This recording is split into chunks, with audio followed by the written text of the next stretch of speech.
All right, good afternoon, everyone. My name is Bunhua, marketing specialist from GenScript, and we are the world's leading biotech company with gene synthesis, protein, antibody, and preclinical drug development service capabilities.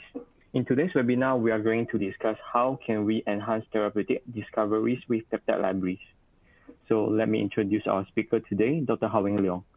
She is the field application scientist at GenScript who specializes in protein expressions and antibody production services.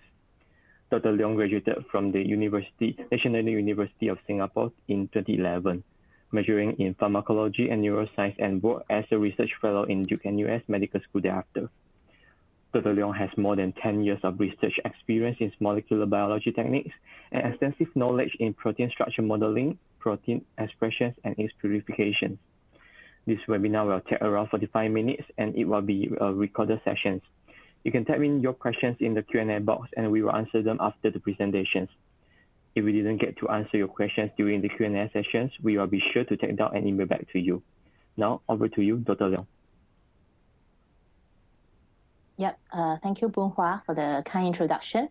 Good afternoon, everyone here. I'm Hao-Wing, and I'm the field application scientist from GenScript, working on the peptide portfolio. So thanks for taking time off to come for the talk on boosting your therapeutic discoveries with peptide libraries. So for today's talk, I'll be first talking about the common bottlenecks observed in many therapeutic discoveries, followed by what is a peptide library and what are some of the applications that require peptide library. The different types of peptide libraries and some case studies on how peptide libraries are used in the different applications, in particular for therapeutic discoveries. I will also touch on the importance in the quality of the peptides for us to progress with our therapeutic discoveries. So in many of the therapeutic discoveries, the identification of the targets is crucial. And many of these targets are protein in nature, with its distinct secondary structure, tertiary structure, and even quaternary structure. So such 3D structure often results in the hiding of important sequences that are important for the function of the proteins, for example, to elicit the downstream signaling to effect a therapeutic response. In addition, due to the 3D structure, such important sequences could be spanning over multiple epitopes, making the identification of crucial therapeutic sequences difficult, or the creation of antigenic sequences difficult. Excuse me. Considering such bottleneck and the limitations, so peptide become a possible solutions for probing into the mechanism of action, and also act as a simple means of targeting antigenic sequences spanning several epitopes. And this is because peptides are synthetically accessible, and they are easily amenable to chemical tailoring. They are also be able to bind to shallow surfaces, which are unlike other chemical entities. And not only so, they can also be non-canonical amino acid incorporation to enable changes in the stability or the peptide structure. Such changes often enables them to be more proteolytically stable and even more cell penetrant. So in addition, they are easily amenable through chemical means, and thus they will be easier to increase the binding affinity just by simple modifications. So as such, to speed up the therapeutic discoveries, the identification of the targets and such epitopes is paramount, and peptides could aid in this. Having a peptide library, which is a presentation of multiple short linear peptide fragments, would enable such target identification. So typically, upon identifying a bioactive region, the precise epitope targets could then be determined through a combination of amino acid sequences, mutations or not, depending on the issues in questions. So this I will be illustrating on in later slides on how it could be done. So peptide sequences are then presented in their appropriate assays for target identification or even function determination. So there are two major ways of creating such peptide libraries. And one is through a phage display, where the peptides are expressed on the surface of these phages upon the transfer of related DNA into these phages. So specific clones are then selected based on the binding affinity to the target, thereby determining crucial epitope information. So one such advantages of such peptide libraries are that they are simple and are not limited by peptide length. However, such determination of binding affinity is a labor-intensive task and are limited to natural L amino acids. However, in a synthetic peptide library, peptides are synthesized chemically on a solid phase or liquid phase, depending on the length of peptides in question and also the quantity of peptides required. The chemical synthesis allows for flexibility and also the option of adding the amino acids. In addition, they require actually less time. So in some cases, the usage of the amino acids are desirable as it could stabilize the peptide as they are more resistant from proteases. So as briefly mentioned, peptide libraries are good with identifying target-specific epitopes. For example, if you have a protein target and would like to find out the therapeutic, if the therapeutic antibodies could bind specifically to your protein target antigen, or if you would like to optimize the binding affinity of the antibodies towards the antigen, the identification of the epitope or epitope mapping is crucial. So to do this, we can break up the antigen into smaller peptide sequences in a systematic manner, forming a peptide library. So the therapeutic antibody drug lead would then be allowed to bind with the peptide libraries. The epitope could then be identified based on binding affinity. The same could be applied for T-cell epitope mapping. So instead of antibodies, MHC molecules could then be used for this application. It could also be used for in cancer cell biomarker. So for example, a random series of peptides could be chemically synthesized, forming the peptide library. And specific protein of interest, for example, the receptor protein specific for a particular cell type or biomarkers for cancer cells could then be expressed and purified and added to the peptide library, thereby identifying potential peptide drug therapies specific for the type of cancer. So in addition, identifying such biomarker binding peptides could aid in gene therapy in cancer treatment, which is currently quite hot right now. So the transfer of gene example, like for example, the siRNA for gene therapy treatment has always been a bottleneck because of the inherent anionic properties of the RNA molecules, rendering them difficult to pass through the cell membrane. So conjugating peptides with specific binding to cancer biomarkers not only target this siRNA specifically towards the cancer cells, but also aids in the cell penetration with the cell penetrating properties of the peptides. So as such, peptide libraries are very useful in various diseases such as drug discovery, such as T-cell immunotherapy, vaccine development, antibody therapy, and also in cancer research. So other use for peptide libraries are in peptide bioassays. The peptide libraries could be presented to embryonic stem cells, for example, to understand the mechanism of stem cell differentiation, the triggers for stem cell differentiation. It could also be used in disease diagnostics. So the assay is similar to that of the cancer biomarkers epitope identification. So it could be used for optimizing drugs for improved bacterial activity, antibacterial activity.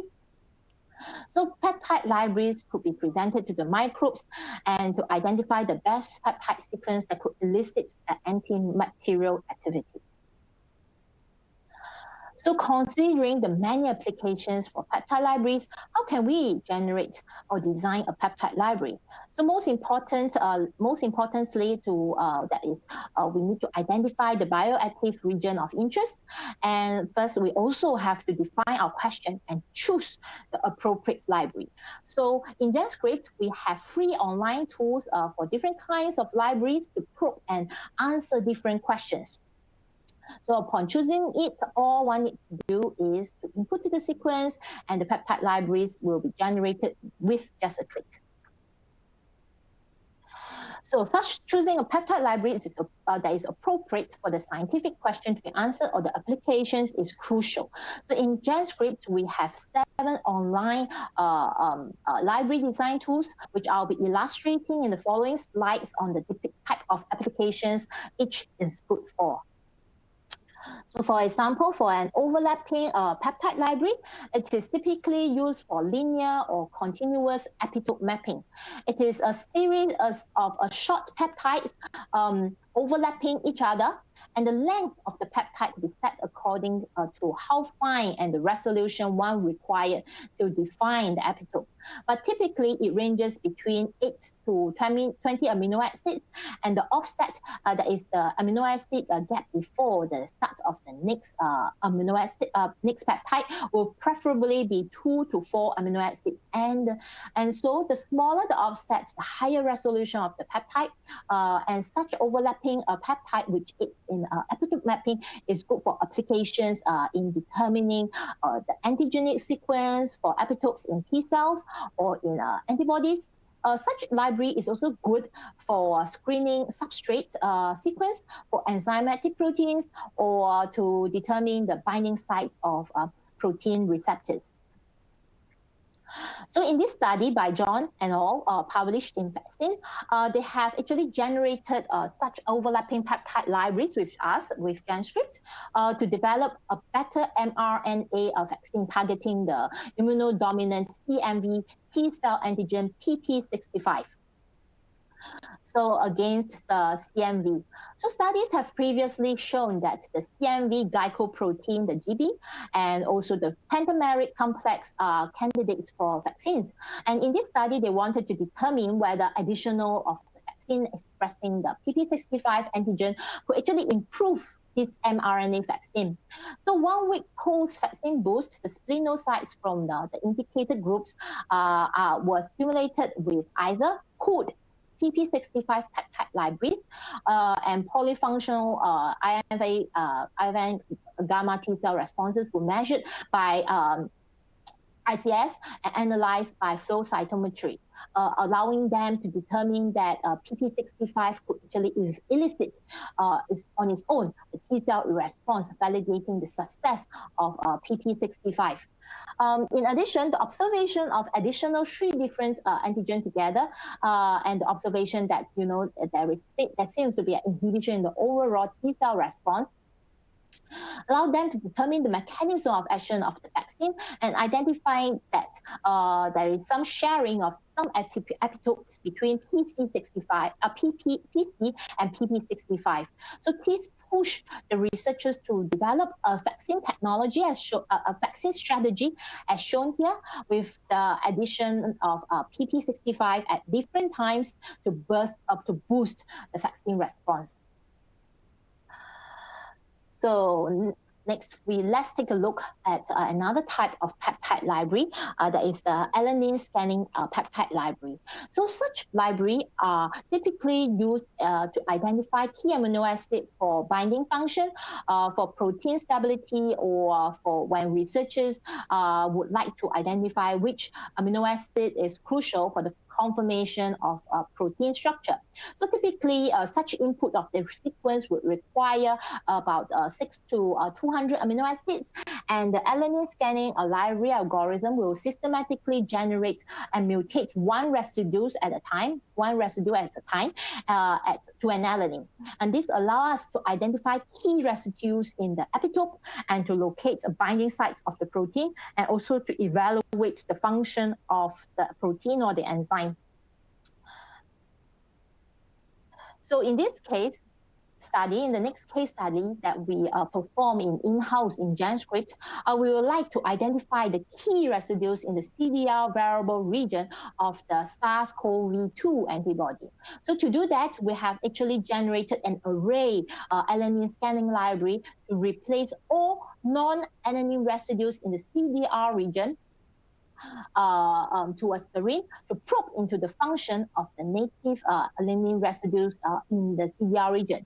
So the native alanine is also replaced to a serine to probe the function of these alanine residues in the CDR region. So the red dots shown in the figure show crucial residues that are important for the CDR for the antibody antigen binding. Upon identifying such important residues, we could then optimize the binding of the antibody through mutations of these residues.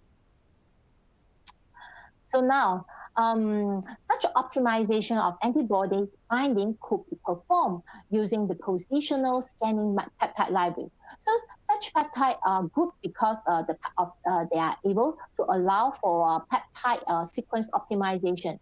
So for a particular position, possibly identified through the previous previous library, like the alanine scanning peptide library, this position then can be substituted with all other 19 amino acids to identify and optimize the peptide binding, increase the activity of enzyme substrates, or to enhance the antibody or T cell epitopes.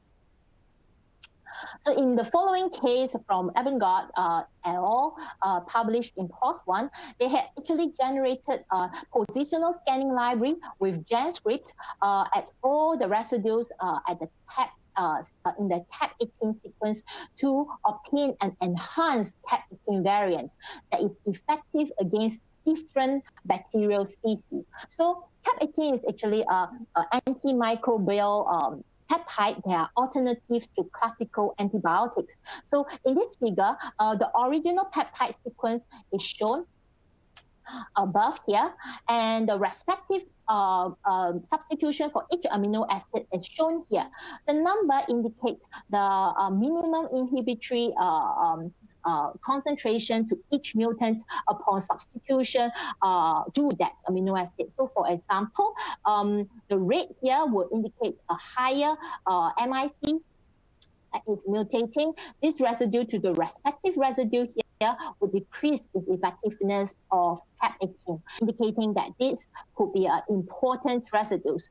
And those with a small value of less than 1 would then indicate, let me see, like less than 1, would indicate such residues could be good to optimize therapeutic function of Cap18. As such, on the right here, the researchers had indicated with the following diagram the important residues and how for the different activities and how they could be mutated to what kind of amino acid to enhance the function of Cap18 as an antibiotic development. So another way that we could optimize the peptide sequence could be through a random peptide library. So unlike the positional scanning peptide library, so the random peptide library uses a shotgun approach, resulting in the randomness of the peptide library. So input sequences could be between 10 to 200 amino acids, and they are good for peptide sequence optimization, but also in target identification and drug discovery. So in this case study from Quantararo et al. Published in Nature Communications, they have used a random library by fixing the serine, phosphorserine to be specific in the middle and flanking it with 4 other ferric amino acids on either side.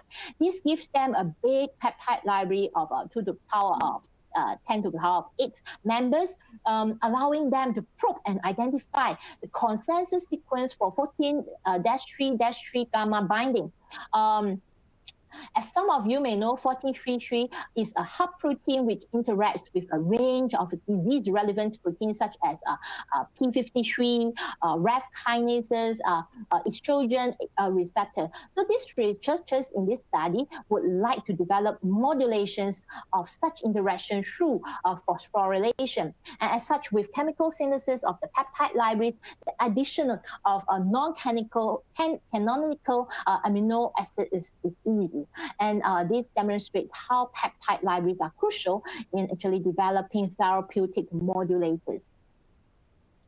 And of course, sometimes we need to have some kind of controls with regards to the design of the peptide library. And scrambled peptide library will be good for obtaining such information. What is it used for? Usually the scrambled peptide library, it provides us with the highest variation in terms of the peptide. As such, it is actually good to specify the library size for such screening. And this, as mentioned, could act as a negative control, but also will be good for probing molecules of interest, antibodies, and DNA. So an example of the scrambled peptide library is demonstrated by Raghav et al., published in the International Journal of Nanomedicine. So they had used the design tool in GenScript to create 80,000 peptides with 50 peptides in one library of input length at 13. So to identify synthetic epitopes that could bind to the GATA1 and to regulate the myelopoiesis. They would like to find out that the synthetic peptide analog could block the interaction between GATA1 and PU1 to allow the interaction of PU1 with Seagen to promote myelopoiesis. So as shown here from the libraries, they eventually identify 3 peptides that have such potential with higher binding affinity to GATA1 and lower with Seagen compared to the control. So from an original protein sequence, we could also generate a truncation peptide library to probe into the minimum length that is required for activity.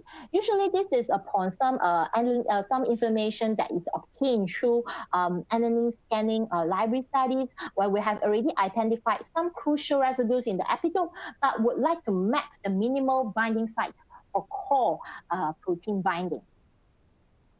So here I have presented another case study in which the Nagans and all published in Antimicrobial Agents and Chemotherapy illustrate how such truncation libraries are generated with the sequential deletion of hexapeptides from either from the N terminal or the C terminal or from both ends of the native peptide. This allows them to decipher crucial sequences that are required for antimicrobial properties with reduced toxicity. As shown in this graph, they had identified 3 peptides, the LL7 to 37, LL13 to 37, and LL19 with lower toxicity and indicated the decrease, as shown by the decrease in the release of LDH. And they have also improved microbial properties of the peptides, as shown by the PI staining. So this truncated peptide library could also be used to identify T-cell epitope. So optimal conditions for this kind of library are short peptides sequences from 8 to 11 amino acids on the MHC1 complex or 15 to 24 amino acids on the MHC2 complex. So applications include testing all possible T-cell epitopes across the protein of interest. So to better illustrate on how the T-cell truncated peptide library can be used, I have presented the study by Yoshihiko and all in a Journal of Immunology, whereby they demonstrate how T-cell truncated library is used to deduce the binding epitope of the T-cell. So first, using a T-cell truncated peptide library to identify the peptide region, epitope region, they then subsequently use different peptide libraries such as the random library here and also the positional scanning library here on a number of residues to identify crucial residues to enhance activation of the T-cell. So I have demonstrated the various peptide libraries for different therapeutic discoveries, investigations, and also its optimization. Some of which are T-cell immunotherapy for vaccine development, for cancer research, antibody or T-cell epitope mapping, and even antimicrobial drug discovery using different library design. So the table here give a brief summary on the possibility of the different libraries for each of these applications. And of course, depending on the applications, the purity of the peptides required will be different. For example, for in biomarker discovery or epitope mapping or there's some T-cell binding assay, usually crude purity will be sufficient. However, in more cells sensitive assays such as immune monitoring or cell-based assay, whereby just a little bit of impurity would actually show different kind of results on the cells. Such would require, higher purity of the peptides or of the peptide libraries. For example, especially when you need to quantify, quantitative assays will again need a higher purity of maybe more than 80%. And of course, in drug and vaccine development and also in preclinical trials or sensitive assays such as NMR, at least 90 or even 98% of purity will be required. So in GenScript, in additional to synthesizing peptides, just normally we do have, peptide libraries available when the number of peptides required by the client is more than 24. So for a crude peptide library, they are good for bigger amount, up to 20 milligram. And for clients whose applications do not require that high of a purity. We also provide purified peptide library package where client can select between a range of purity from 70 to 98%. We can also provide such libraries for quantity up to 9 mg. All peptides will be provided with HPLC and MSQC and its related documents. And in addition to that, there is also a comprehensive list of modifications available for such peptides, such as biotin conjugation or fluorescent dye conjugation or phosphorylated acid, amino acid, methylated amino acids, or even incorporation of unnatural amino acids. So this slide shows the bioinformatics tool that we have in GenScript for generating the peptide libraries. So simply one just have to input the protein of interest and set the parameters here. For example, here, this is for the overlapping peptide library. And then with just a click, the peptides corresponding to the condition set and also the library selected, the peptides will be provided. So in addition, in GenScript, we also have different bioinformatics tools to allow us to understand the characteristics of our peptides. For example, is isoelectric points or hydrophobicity, or also what are the difficulties in synthesizing a particular peptide. So we have at least 15 years of experience generating peptides for our clients, and we have in place the HTS, we call it the high throughput system, library platform to ensure the delivery of various libraries for our big pools of clients. So on this platform, we can produce in a high throughput manner at 18,000 peptides per month, so that we can ensure fast turnaround time as it operates 24 hours and is fully automated. So we also have a series of Epitopes QC available to ensure the quality of the peptides generated. We are ISO 9001 certified total quality management TQM platforms, ensures that each custom peptide is triple checked for quality via both mass spec, MS, and also HPLC analysis after each step during the peptide purification, and also is QC procedures. So in additional to such capabilities, we understand that many of these peptide libraries usage could be for T-cell immunotherapy or cancer therapy. So GenScript also has formed a collaboration with Cayman to perform immunopeptidome profiling, which is a deep sequencing analysis of the MHC-associated peptides to identify new antigens or cancer biomarkers and potential immunogenic sequences from MHC1 or 2. So human or mouse tumor cells are lies under optimal conditions for releasing the MHC complexes. And using the amino affinity chromatography, MHC-specific antibodies enrich the pool of MHC class 1 and class 2 from the lysates. And MHC-associated peptides are then released under gentle eluting conditions and separated from the captured MHC molecules. Then these peptides are then sequenced by LC-MS, MS, and then matched to the protein sequence database or RNA sequencing data, as well as analyzing for mutations or post-translational modifications to facilitate the identification of potential new antigens. And of course, sometimes, the synthesis of such new antigen peptides can sometimes be difficult because new antigens can range between 8 to 50 amino acids, and peptides that are more than 20 amino acids are more challenging to synthesize. And at times, the new antigen peptide selected may also have a neutral charge, making purification of such peptides more difficult and also is in synthesis more challenging. So hydrophobic residues peptides are also notorious for synthesis due to its insolubility in water, making purification difficult. And in addition, these hydrophobic peptides may tend to aggregate too. So in view of this, GenScript has been constantly developing new technologies and algorithms to aid in the synthesis of difficult peptides. We have the new algorithm for us to determine how difficult a peptide is to be synthesized based on its length, aggregation properties, and also the hydrophobicity and the isoelectric point. And upon this, the scientists in GenScript then could determine the type of synthesis that most suitable for such peptides. We also have, different processes such as Hysine process, which is specifically developed to synthesize difficult peptides.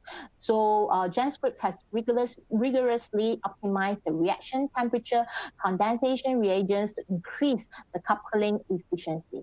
This allows us to have a better success rate of 91%, even for hydrophobic peptides. And we are also the first CRO to have double coupling technology, in which we have used the coupling reagents from Hysine and applied with the microwave technology, in which we have optimized the reaction conditions for this purpose. And so we are able to increase our success rate, synthesizing a previously unable to synthesize peptides at a high purity.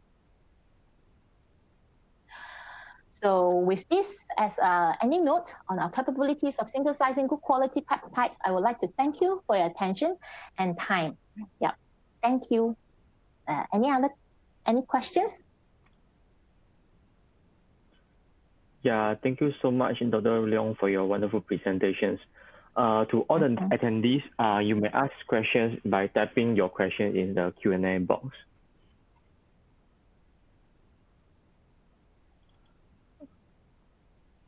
Okay, hold on. I think we have a few questions, so let me read it out for you.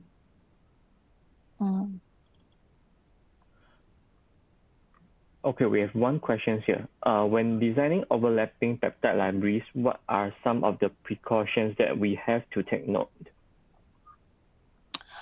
Okay, for such libraries, so as mentioned before, the bigger of the offset, the higher chance that we will miss some important amino acid combination. So choosing a shorter offset number, so typically this should be about, if possible, 1/3 of the desired peptide length will help us to ensure that the libraries, cover the required epitope probing.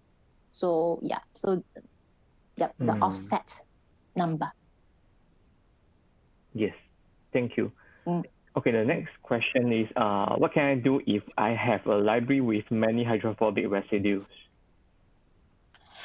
Yeah. So there will be times, when, the protein sequence that we are working on will generate some hydrophobic peptides, that are, difficult to purify and solubilize. So in GenScript, we also have, the peptide calculator to probe into the characteristics of the peptides I mentioned earlier in my slides, to allow us, beforehand, before synthesizing, to allow us to have a better understanding on the properties of the peptides and how easy it is to synthesize. So if the peptide libraries have many hydrophobic peptides, one could consider either choosing a lower purity, because usually with a lower purity, yeah, it'll be easier. And then, or you can also substitute, some of the non-crucial hydrophobic residues to others, such as glutamic acid or aspartic acid or even lysine. Or sometimes if it is too difficult, maybe if the application permits, then we may need to choose, different peptide sequences. Yeah. Okay, what is the peptide purity that you are referring in this webinar?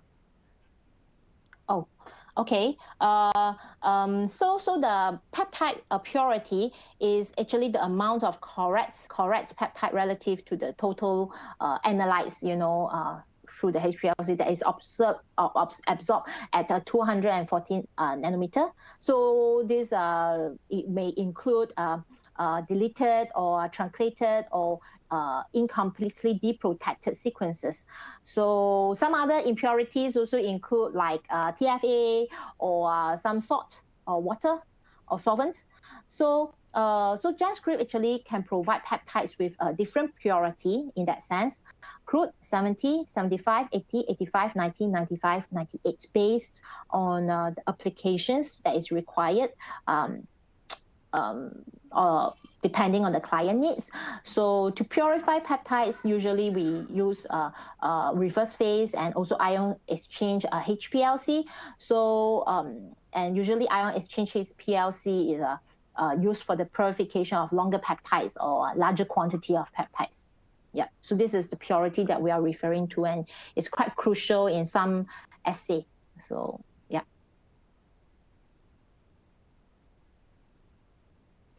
Yes, thank you.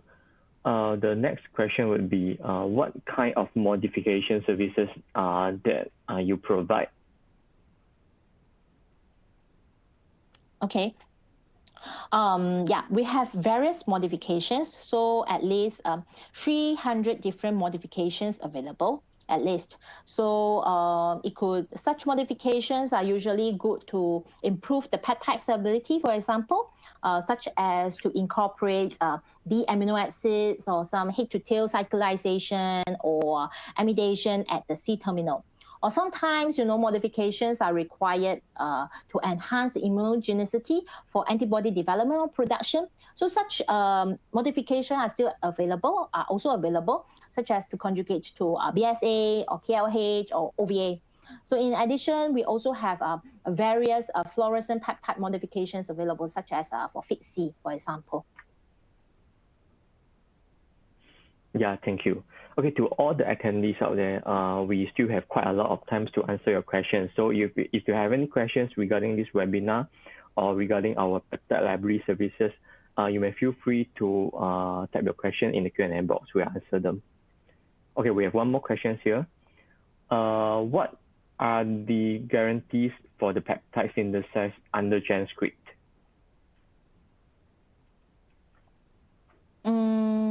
So for our peptides, they are packed with the ion shield technology to eliminate experimental variation from peptide oxidation or sometimes delinquencies. So So for peptide synthesized under GenScript, so they will be guaranteed on the also not only that, there will be guarantee on the quantity. For example, if you have orders less than 20 mg under the regular express, they will be guaranteed on the quantity.